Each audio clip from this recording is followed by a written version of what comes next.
नमस्कार स्टूडेंट्स। आज हम बिजनेस सर्विसेज में टाइप्स ऑफ सर्विसेज के बारे में जानेंगे।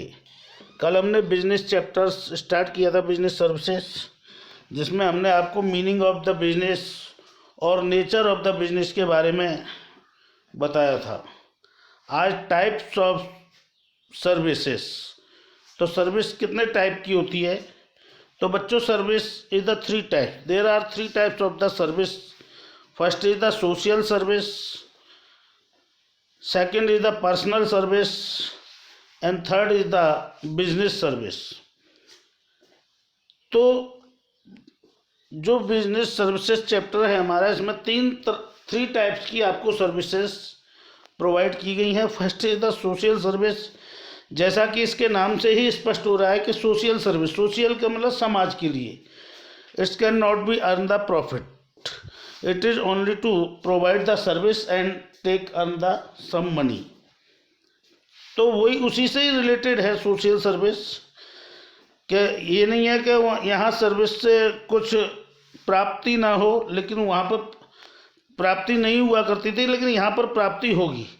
आपने सोशल सर्विस पढ़ी थी, समाज के को जो है, जो डेली नीड्स की चीज़ें हैं, उन्हें आवश्यक जो चीज़ें हैं उन्हें उपलब्ध कराना कम कीमत पर, और थोड़ा सा प्रॉफिट भी अर्न करना, जिससे कि उनकी रिक्वायरमेंट्स पूरी हो जाएं। तो social service is the related to the society, जो सोसाइटी से रिलेटेड है। एक बिजनेसमैन का ये लायबिलिटी होती है कि वो सोशल सर्विस भी प्रोवाइड कराए, समाज के लिए भी कुछ करे। तो provided voluntarily to achieve certain goals, that is health care and the education service provided by the NGOs। तो NGOs के द्वारा जो सर्विस प्रोवाइड की जाती है, जैसे कि हम लोग भी देखो संस्कार केंद्र चला रखे हम लोगों ने भी। जो गरीब बच्चे हैं, हम वहाँ पर उनको फ्री जो है एजुकेशन सर्विस प्रोवाइड कराते हैं। हमारे यहाँ से जिस भी सब्जेक्ट के स्टूडेंट्स होते हैं, वहाँ उसी सब्जेक्ट्स के टीचर वहाँ पर उनको पढ़ाने के लिए जाते हैं। और वो पढ़ाई कैसे होती है? विदाउट शुल्क होती है, कोई शुल्क नहीं लिया जाता। कुछ लोगों को हमने हायर कर रखा है, जिन्हें हम खुद पैसे देते हैं, और वो वहाँ के छोटे बच्चों को एजुकेशन प्रोवाइड कराते हैं। तो ये क्या है? It is the known as the social service, जो समाज के लिए हो, जो not to earn the money earn करने के लिए नहीं हो, only for provide the service, केवल सर्विस ही प्रोवाइड की जाती हो उसके अंतर्गत। तो इसे हम कहते हैं सोशल सर्विस। दूसरा होता है personal service. Personal service is the related to the person, जो कि पर्सन चाहता क्या है, व्हाट ही वांट, वो चाहता क्या है, ठीक है ना। तो वो जो चाहता है उसी के अकॉर्डिंग उसको सर्विस प्रोवाइड की जाए। सपोज दैट हमें घूमने जाना है, कहीं जो है पिकनिक मनाने के लिए हमें जाना है, तो हम क्या करेंगे? ट्रांसपोर्टर से क्या कहेंगे? ट्रांसपोर्टर से सर्विस हायर करेंगे। उससे कहेंगे भाई हमें एक गाड़ी चाहिए, हमें वहाँ घूमने जाना है, ऐसे इस जगह पर घूमना है, और ये हमारे खाने की रिक्वायरमेंट्स है। इतने बजे हमें जलपान चाहिए, इतने बजे हमें जो है ब्रेकफास्ट, और इतने बजे लंच चाहिए, इतने बजे हमें स्नैक्स चाहिए, एंड लास्ट डिनर चाहिए। तो हम अपने अकॉर्डिंग जो सर्विस एक्वायर्ड कर रहे हैं, तो जो serviceman according to the customer की डिमांड के आधार पर, अब हर कस्टमर की डिमांड तो एक जैसी होगी नहीं, तो उसकी एक कस्टमर की पर्सनल रिक्वायरमेंट कुछ और होंगी, दूसरे कस्टमर की कुछ और होंगी। तो according to customer we have to provide the service is known as the personal service. ऐसी सर्विस को हम क्या कहेंगे? पर्सनल सर्विस कहेंगे। जैसे हम रेस्टोरेंट में जाते हैं, मुझे पिज्ज़ा पसंद है, किसी को हो सकता है बर्गर पसंद हो, किसी को हो सकता है आलू के पराठे पसंद हो, तो वो अपने अपने अकॉर्डिंग जो भी चीज़ लेंगे, तो वो उनकी पर्सनल सर्विस के अंतर्गत आएगी। तो इसे हम कहते हैं बच्चों personal service. Services which are experienced differently by different customer। यानी जो डिफरेंट डिफरेंट कस्टमर के आधार पर सर्विस प्रोवाइड की जाए, उनके एक्सपीरियंस के आधार पर प्रोवाइड की जाए, उसे हम पर्सनल सर्विस के अंतर्गत रखते हैं।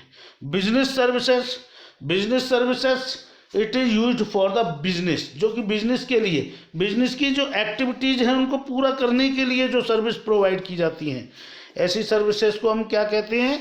बिजनेस सर्विसेज कहते हैं। बिजनेस सर्विसेज कौन कौन सी होती हैं? बैंक है, बैंकिंग है, ट्रांसपोर्टेशन है, वेयर हाउसिंग है, एडवर्टाइजिंग है, ठीक है ना। तो इस टाइप की कम्युनिकेशन है, this is the known as the business services. इनको हम क्या कहेंगे बच्चों? बिजनेस सर्विसेज के नाम से जानेंगे। तो इस तरीके से there are the 3 types of the business services, type of the services. There are 3 type. Social services, जिसमें सोशल समाज से रिलेटेड है, वहाँ के लोगों को एजुकेशन की फैसिलिटी प्रोवाइड करा सकते हैं। रोड, हेल्थ की सुविधा, अब देखो हमारे स्कूल के माध्यम से हेल्थ फैसिलिटी भी प्रोवाइड की जाती है, क्योंकि हमारी जो है यहाँ के लोगों के लिए हॉस्पिटल हम लोगों ने बनवा रखा है, ठीक है ना। तो वो हॉस्पिटल में यहाँ के जो पर्सनल लोग हैं, यहाँ के इस एरिया के, पर्टिकुलर एरिया के, वो सभी वहीं इलाज लेने आते हैं, ठीक है ना। तो मामूली से खर्च पर उनको जो है हेल्थ की फैसिलिटी मिलती है। केवल 10 रुपये का पर्चा बनवाना पड़ता है और 10 रुपये के पर्चे में उनको 1000 रुपये की दवा दी जाती है। तो इस तरीके की फैसिलिटी प्रोवाइड कराना, उनके चेकअप फ्री हो जाते हैं। कुछ चेकअप ऐसे हैं जो कि कॉस्टली होते हैं, वो यहाँ सस्ते में हो जाते हैं। तो इस तरीके से जो सर्विस प्रोवाइड की जाती है वो सोशल सर्विस होती है। तो it's known as the social service. इसे हम क्या कहेंगे? सोशल सर्विस के नाम से जानेंगे। दूसरा, personal services according to the customer demand we have to provide the service is known as the personal service. तो ये ग्राहक के आधार पर डिफरेंट कस्टमर्स की डिफरेंट डिमांड्स हो सकती हैं, डिफरेंट एक्सपीरियंस हो सकते हैं, डिफरेंट टेस्ट हो सकते हैं। तो ये जो डिफरेंट टेस्ट है, उनके टेस्ट के अकॉर्डिंग जो सर्विस प्रोवाइड की जाएगी, it's known as the personal service. इसे हम क्या कहेंगे? पर्सनल सर्विस कहेंगे। जैसे टूरिज्म मैंने बताया, हमें पिकनिक मनाने जाना है, हम 10 लोग होंगे, लेकिन 10 लोगों की अलग अलग डिमांड है। एक पिज्ज़ा खाएगा, एक बर्गर खाएगा, एक बर्गर नहीं खाएगा, एक आलू के पराठे खाएगा, एक जो है सादा रोटी खाएगा, एक मिक्स वेज नहीं खाएगा। तो इस तरीके की जो service according to the customer हम जो प्रोवाइड करेंगे, it is known as the personal services. Business services according to the related to the business, जो बिजनेस की सारी एक्टिविटीज़ को पूरा करने के लिए जो दी जाती है सर्विस। माल को इधर उधर ले जाने के लिए ट्रांसपोर्टेशन, मनी के ट्रांजैक्शंस के लिए बैंकिंग, माल के इंश्योरेंस के लिए insurance, communication and that's warehousing. तो it is the related to the business services. इनको हम क्या कहेंगे? बिजनेस सर्विसेज कहेंगे। तो ये जो बिजनेस की एक्टिविटीज़ को पूरा करने के लिए सर्विस प्रोवाइड की जाती है, उसे हम क्या कहेंगे बच्चों? बिजनेस सर्विसेज कहेंगे। अब इसके बाद में आता है बच्चों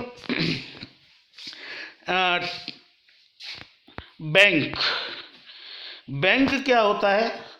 तो बैंक एक तरह से एक ऐसा आर्टिफिशियल पर्सन होता है बच्चों, जो कि आर्टिफिशियल का मतलब एक व्यक्ति विशेष की तरह ही वर्क करता है ये भी, लेकिन इसका कोई फिजिकल एग्जिस्टेंस नहीं होता, इसकी सर्विस जो दिखाई नहीं देती हैं, ठीक है ना।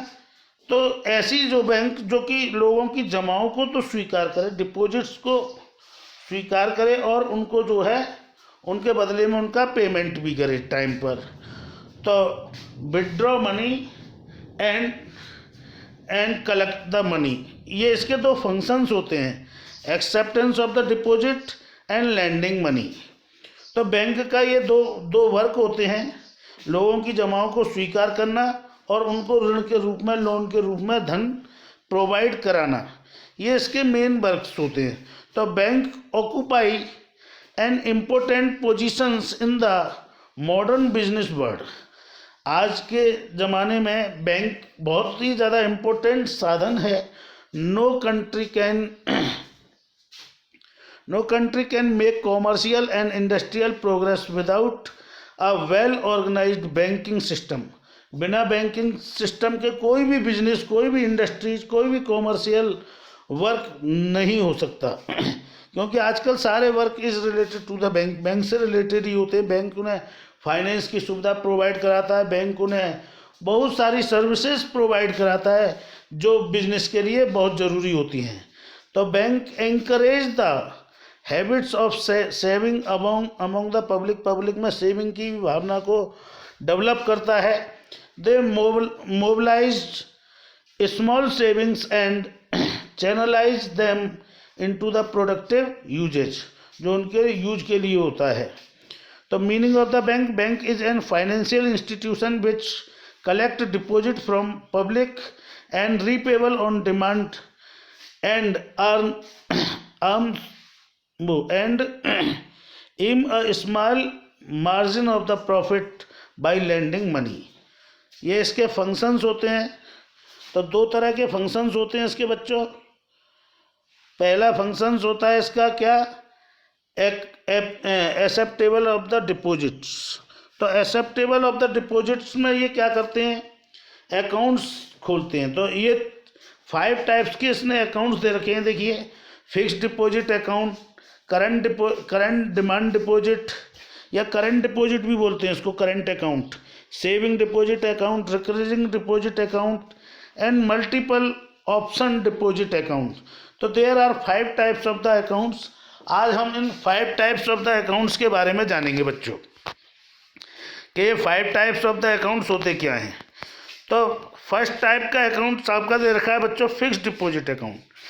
अब ये फिक्स्ड डिपॉजिट अकाउंट होता क्या है बच्चों, तो आइए फिक्स्ड डिपॉजिट के बारे में जानते हैं। जैसे सपोज दैट आपके पास 10,000 रुपये हैं और भविष्य में in future there is no needs, उस पैसे की आपको कोई नीड्स भी नहीं है, कोई ज़रूरी भी नहीं है। तो आपके पास 10,000 रुपये एक तरह से फालतू के पड़े हुए हैं। अब उन्हें अगर घर में रखें तो वो पैसे उतने ही रहेंगे, या तो उनको क्या करें, डिपॉजिट कराना है। तो उसने 1-2 मित्र हैं, एक मित्र से पूछता है वो मेरे पास 10,000 रुपये हैं, बताइए मित्र मैं क्या करूं। तो वो फ्रेंड उससे बोलता है कि ठीक है, आप एक काम करिए, इसको फिक्स्ड डिपॉजिट में जमा करा दीजिए। बोले ऐसा करने से मुझे क्या फ़ायदा होगा, तो वो कहेगा कि इस पर आपको ब्याज मिलेगा और आपको जितने वर्ष के लिए कराना है, मिनिमम ये 1 ईयर्स के लिए हो सकता है। तो 1 वर्ष के लिए या 2 वर्ष के लिए या 3 वर्ष के लिए या 5 वर्ष के लिए, 7 वर्ष के लिए, 10 वर्ष के लिए, आपको जितने भी ईयर्स के लिए ये फिक्स्ड डिपॉजिट कराना है, आप इसे फिक्स्ड डिपॉजिट करा सकते हो। इससे क्या होगा, आपको लगभग 8-9% के आसपास आपको इंटरेस्ट मिल जाएगा। अगर मान लो 10,000 पर 900 रुपये महीने ब्याज भी मिल रहा है मेरे को, तो 12×108 10,800 रुपये मुझे ब्याज के मिल जाएंगे। तो इस तरीके से देखा जाए, लेकिन ये 8% जो इंटरेस्ट होगा वो ईयरली होगा बेटे। तो 8% 1 साल में मुझे 800 रुपये मिलेंगे, 10 साल में मुझे कितने मिलेंगे, 8,000 रुपये ब्याज के मिलेंगे। लेकिन ये ब्याज के ऊपर भी ब्याज देता है, तो इस तरीके से इंटरेस्ट मुझे ज़्यादा मिल जाता है इस पर। तो मैं क्या कर सकता हूँ, उसको 10,000 को फिक्स डिपॉजिट में 5 ईयर, 10 ईयर या 2 ईयर, जैसी भी मेरी रिक्वायरमेंट हो, अकॉर्डिंग टू रिक्वायरमेंट मैं डिपॉजिट करा सकता हूँ। तो फिक्स डिपॉजिट में क्या होता है बच्चों, फिक्स डिपॉजिट में 1 टाइम पैसा जमा कराना पड़ता है और एक निश्चित सर्टेन पीरियड के लिए, certain period just like that 1 year, 2 year, 3 year, 10 year, 5 year, as you like, जैसे भी as per the requirement of the customer की रिक्वायरमेंट के आधार पर। तो इस पर मोस्टली अन्य डिपॉजिट, अन्य जो अकाउंट्स हैं उनकी अपेक्षा इस पर ज़्यादा ब्याज मिलता है बच्चों। तो फिक्स डिपॉजिट क्लियर हो गया होगा बच्चों। वही कह रहा था कि money is deposited in the accounts for a fixed period, एक फिक्स्ड पीरियड के लिए। फिक्स्ड पीरियड मैंने बताया just like that 1 year, 2 year, 3 year, 5 year, 10 year, इस टाइप से etcetera.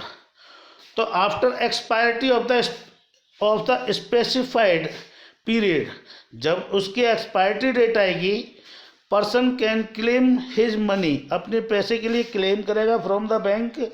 Usually the rate of interest is maximum in the account, ज़्यादा से ज़्यादा ब्याज मिलता है इस पर the longer the period of deposit, क्योंकि हम लॉन्ग टर्म के लिए जो है पैसा डिपॉजिट कराते हैं इस अकाउंट में, the higher will be the rate of the interest is deposited. तो इसकी जो रेट ऑफ इंटरेस्ट होती है वो अन्य अकाउंट्स की अपेक्षा ज़्यादा होती है।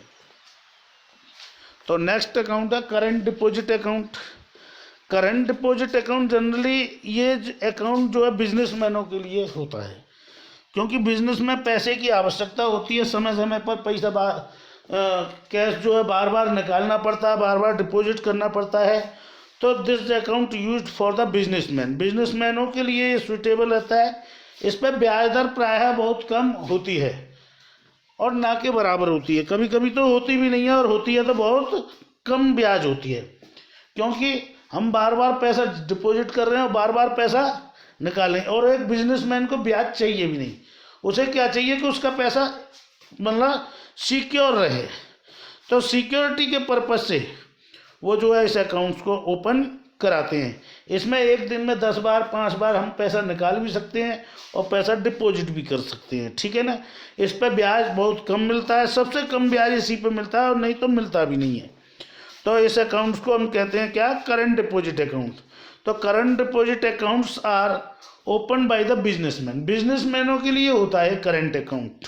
The account holder can deposited and withdrawal money whenever desired, अपनी इच्छानुसार कभी भी निकाल सकते हैं और कभी भी पैसा डिपॉजिट करा सकते हैं इस अकाउंट्स में।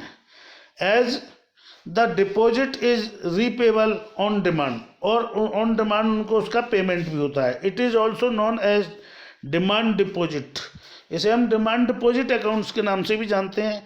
Withdrawal are always made by cheque, cheque से भी निकाल सकते हैं। No interest is paid on current account, इस अकाउंट पर कोई ब्याज नहीं दिया जाता, और मैंने बताया कि ब्याज दिया भी जाता है तो बहुत कम होता है, सबसे कम ब्याज इसी अकाउंट पे होता है, वैसे इस पर कोई ब्याज नहीं दिया जाता। तो ये बच्चों करंट डिपॉजिट अकाउंट होता है। करंट डिपॉजिट अकाउंट्स किसके लिए होता है बच्चों, ये करंट डिपॉजिट अकाउंट जो होता है वो बच्चों बिजनेसमैनों के लिए होता है, क्योंकि बिजनेस में लेन देन होते रहते हैं, ट्रांजैक्शंस होती रहती हैं ज़्यादा से ज़्यादा, तो उसी के अकॉर्डिंग हमें पैसा डिपॉजिट अथवा विड्रॉल करना पड़ता है। तो ये आपका करंट डिपॉजिट अकाउंट्स हो गया बच्चों। नेक्स्ट है आपका saving deposit account. Saving deposit accounts ये पब्लिक में जो है सेविंग की भावना जागृत कराने के लिए होता है। इस पर ब्याज दर फिक्स्ड डिपॉजिट की अपेक्षा थोड़ा कम होता है और करंट डिपॉजिट की अपेक्षा ज़्यादा होता है, ठीक है ना। तो इस पर ब्याज मिलता है करंट डिपॉजिट से ज़्यादा, क्योंकि करंट डिपॉजिट पर तो कोई ब्याज मिलता नहीं है, और फिक्स्ड डिपॉजिट पर सबसे ज़्यादा ब्याज मिलता है, तो उससे कम पर जो है ये लोगों में बचत की भावना को, सेविंग्स की डिजायर को जागृत करने के लिए जो है बनाया गया है, जिससे कि लोगों में सेविंग्स का डेवलपमेंट, सेविंग करने का डेवलपमेंट हो। अब ठीक है ना, और इस पर कम ब्याज मिलता है, ब्याज तो मिलता है करंट डिपॉजिट से ज़्यादा और फिक्स्ड डिपॉजिट से कम। तो इसमें भी हम एक दिन में 2 या 3 ट्रांजैक्शंस कर सकते हैं। तो अपनी सेविंग के डिपॉजिट हम पैसा जब जैसे हमारे पास डिपॉजिट सेविंग्स होती है उसके अकॉर्डिंग हम डिपॉजिट करा सकते हैं और पैसा निकाल भी सकते हैं आवश्यकता पड़ने पर, ठीक है ना। जब हमारी रिक्वायरमेंट हो हम पैसा विड्रॉ कर सकते हैं, और जब हमारे पास पैसा ओवर हो हम इसमें डिपॉजिट करा सकते हैं, ठीक है ना। और इस पर हमें कुछ ब्याज भी मिल जाता है। तो इसलिए जो है ये सेविंग डिपॉजिट अकाउंट्स होता है। The aim of the saving accounts is to mobilise saving of the public में सेविंग की मोबिलाइजेशंस के लिए जो है होता है। A person can open this account by depositing a small sum of money, छोटे से पैसे में, कम पैसे के साथ हम इस अकाउंट्स को ओपन करा सकते हैं। He can withdraw money from his account and make additional deposit eight will, हम इच्छानुसार इसमें से पैसा निकाल भी सकते हैं और इच्छानुसार पैसा इसमें डिपॉजिट भी करा सकते हैं। Account holder also gets interest on his deposit in this accounts, और इस पर ब्याज भी प्राप्त कर सकता है customer. through the rate of the interest is lower than the rate of interest on fixed deposit account. Fixed deposit account की अपेक्षा इसमें लोअर ब्याज मिलता है, लोअर इंटरेस्ट रेट मिलता है बच्चों। नेक्स्ट है रिकरिंग डिपॉजिट अकाउंट। ये क्या अकाउंट होता है? देखो, सेविंग पढ़ लिया आपने, करंट पढ़ लिया, फिक्स पढ़ लिया। चौथा अकाउंट आता है रिकरिंग डिपॉजिट अकाउंट। रिकरिंग में का मतलब है बार बार एक सर्टेन अमाउंट और एक सर्टेन पीरियड के लिए डिपॉजिट कराया जाता है। अब सर्टेन पीरियड और सर्टेन अमाउंट ये क्या होता है? सपोज दैट आपको मंथली में 1000 रुपये बचते हैं, तो आप 1000 रुपये हर महीने, रिकरिंग का मतलब बार बार का मतलब हर महीने आप डिपॉजिट कराते जाएंगे इसमें, और एक सर्टेन पीरियड का मतलब 5 ईयर, 6 ईयर, 7 ईयर, जितने भी वर्ष के लिए आपने रिकरिंग कराया, मोस्टली अमूमन ये 5 ईयर्स के लिए करते हैं। तो 5 ईयर्स के लिए आपने 1000 रुपीज़ पर मंथ डिपॉजिट कराए। अब 1000 रुपीज़ डिपॉजिट कराए, इस पर सेविंग डिपॉजिट की अपेक्षा रेट ऑफ इंटरेस्ट अधिक मिलता है इस पर, और फिक्स्ड डिपॉजिट से थोड़ा कम होता है। एक तरह से फिक्स्ड डिपॉजिट अकाउंट ही है। भविष्य में आपको मान लो हर महीने आपको 1000 रुपीज़ बचते हैं और उसकी आपको इन फ्यूचर नीड्स भी नहीं है, तो आप इस अकाउंट्स को डिपॉजिट करवा सकते हो, क्योंकि इस पर अन्य फिक्स्ड डिपॉजिट से थोड़ा कम और बाकी के सारे अकाउंटों से ज़्यादा इंटरेस्ट मिलता है। तो आप इसको भी हर महीने भी जमा करना पड़ता है, थोड़ा थोड़ा पैसा जमा करना पड़ता है। एक तरह से ये भी सेविंग डिपॉजिट की तरह ही होता है, ये भी सेविंग को ही मोबिलाइज करता है, ठीक है ना। तो the aim of the recurring deposit is to encourage regular savings. जो रेगुलर सेविंग्स होती है by the peoples, or deposit can deposited in fixed account से 100 रुपीज़ एवरी मंथ, ठीक है ना। 100 रुपये प्रति महीने से भी खुलवा सकते हो आप इसको, 1000 रुपये से भी खुलवा सकते हो, 500 रुपये से भी खुलवा सकते हो, जैसी आपकी सेविंग्स हो, ठीक है ना।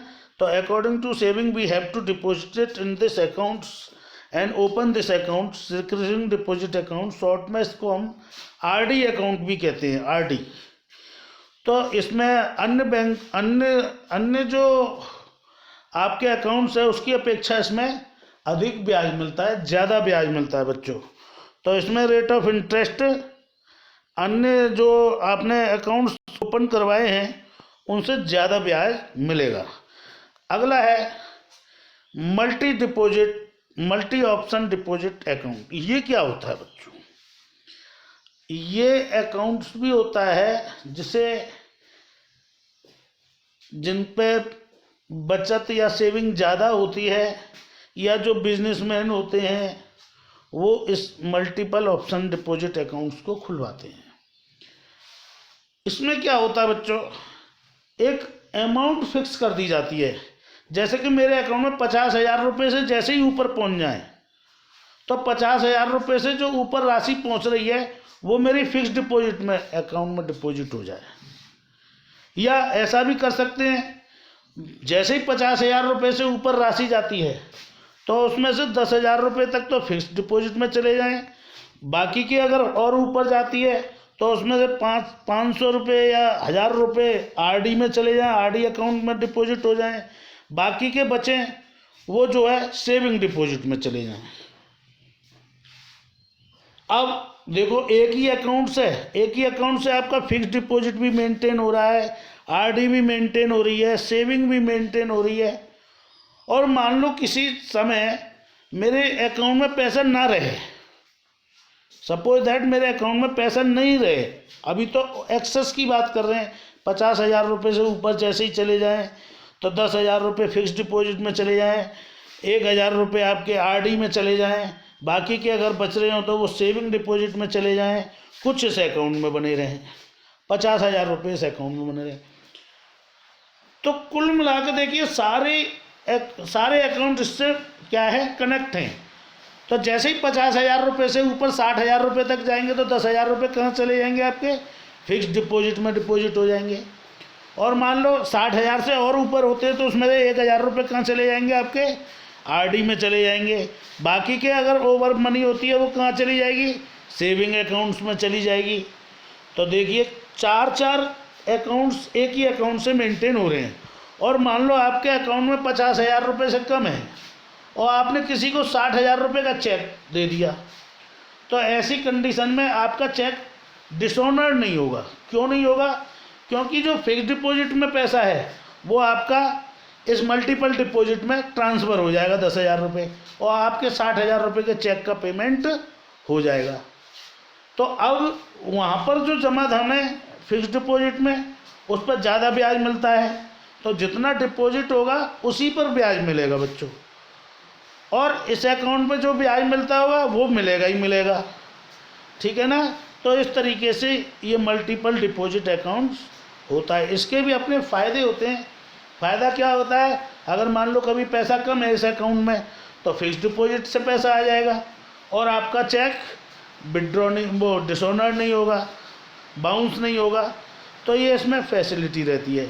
तो बच्चों आज हमने ये 5 there are 5 types accounts we open into the bank.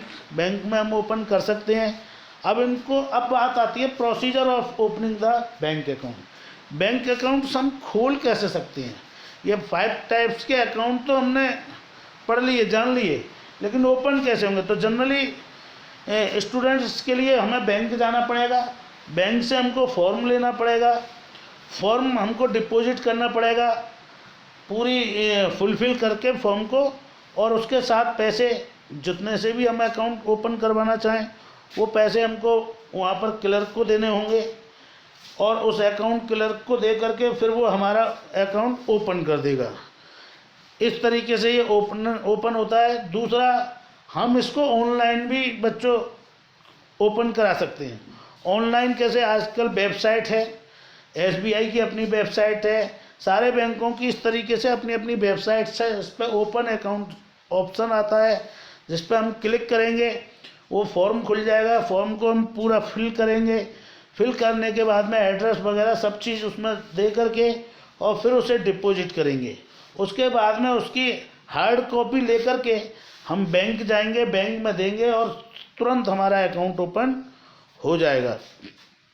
तो इस तरीके से हम ये अकाउंट्स भी ओपन कर सकते हैं। तो आज हमने there are 5 types of the accounts पढ़े।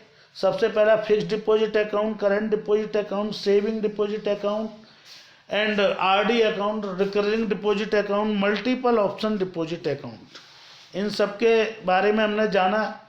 फिक्स डिपॉजिट में सबसे अधिक ब्याज मिलता है, एक 1 टाइम पैसा डिपॉजिट होता है। दूसरा, करंट अकाउंट में हम एक दिन में कई बार पैसा डिपॉजिट भी करा सकते हैं और निकाल भी सकते हैं। इस पर हमें ब्याज नहीं मिलता है तो बहुत कम। सेविंग डिपॉजिट, हम रेगुलर सेविंग डिपॉजिट में भी हम जो हमारी सेविंग है डेली की वो हम डिपॉजिट करा सकते हैं।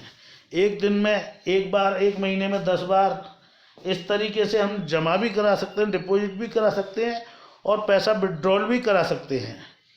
तो ये सेविंग डिपॉजिट थी। रिकरिंग डिपॉजिट में एक सर्टेन अमाउंट और सर्टेन पीरियड के लिए और बार बार हर महीने डिपॉजिट करा सकते हैं। इस पर ब्याज ज़्यादा मिलता है हमें। इसके बाद में मल्टी ऑप्शन डिपॉजिट अकाउंट्स है। एक ही अकाउंट से कई तरीके के अकाउंट्स हमारे मेंटेन हो जाते हैं, जिन्हें हम मल्टी डिपॉजिट अकाउंट्स कहते हैं। तो थैंक यू वेरी मच आज के लिए बच्चों।